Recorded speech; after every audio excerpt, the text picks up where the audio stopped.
on YouTube, where the past comes alive.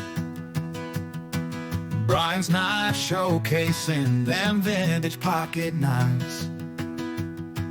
Every blade tells a story, rusty but grand, reminding me of the knives once held in my dad's hand. Good morning, everybody. What's going on? It's Brian with Brian's Knives. Well, we were having some really nice weather for a while, and now not so much here in Kentucky. It's going to be in the 90s pretty much all week long. Hot, humid. This is weather like we should be having in July, not almost September, but it is Kentucky, so you just never know. So I'm off work today. I worked all weekend, 7 to 7 Saturday, 7 to 7 Sunday. So that's, 24 hours of work time. So I get a day and a half off this week. I got a day and a half off last week to even out my schedule. So kind of nice. Don't have anything major I have to get done today. Got to run a couple of errands, run to the store, things like that, but nothing too major. So I've been thinking about the Copperhead and the Copperlock pattern by Case quite a bit lately. And right now I don't even own a Copperhead, but I hope to remedy that before too long. But I still do have a Copperlock, and this Copperlock is, let me reach it. When I started collecting, it was one of the first knives that I picked up. So this is a purple bone barnwood jig. It's got the Warney style blade on it right there, as you can see. Really nice knife. Of course, it's a lock back. That's why it's a Copperlock. And my understanding is these patterns are similar, but it's not the exact same knife with just the lock back feature. I know the Copperlock came out much later in Case's lineup. And so I've run across some information just doing a little bit of reading. And one of the things that one of the guys mentioned, I think it was on All About Pocket Knives, if I remember right, that the Copperhead was a really popular knife among soldiers in Vietnam. And I've just been thinking about that and wondering why that was the case. I mean, it basically, was a great pocket knife. It's a great design. Lots of people love it today.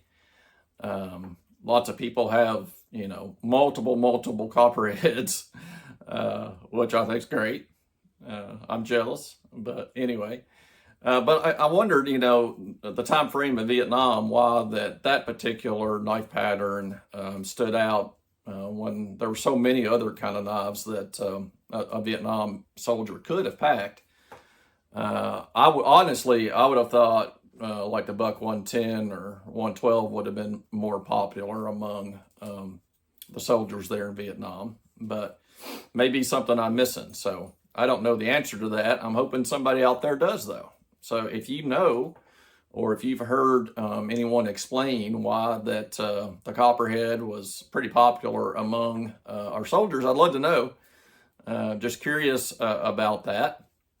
And that would help me out a whole bunch. So I know some of you guys know lots of history, and you probably know the answer to that right off the top of your head. So I just thought I'd throw it out there and see what you guys might know about that today, because I'm not sure.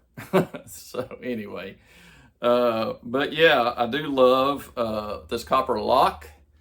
I've had a mini Copperlock. It's awesome too. I gave that one to a good friend. Had a Rough Rider Copperhead, which was really nice as well, and gave that one to a friend. So I'm a little shy on Copperheads and Copperlocks right now, so I'm going to see about picking one of those up before too long. But anyway, let's see. What else do I know? I don't know if I know too much else, really. I just have worked all weekend, so I haven't been out anywhere. I haven't been out of the house since Friday. I'm going to remedy that, though, in a few minutes. Definitely going to get out in the truck some today. even if it is going to be miserably hot out there.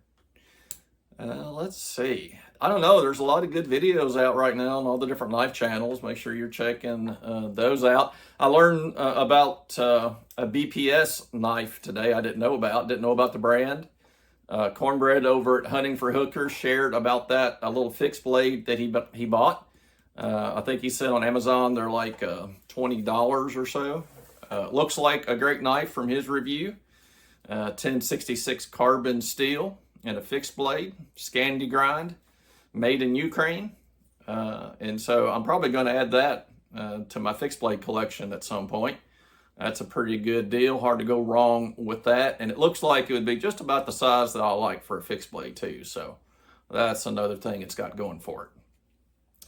But other than that, guys, I don't know too much else. I may do a live here soon. Thinking about jumping on, just doing a little giveaway.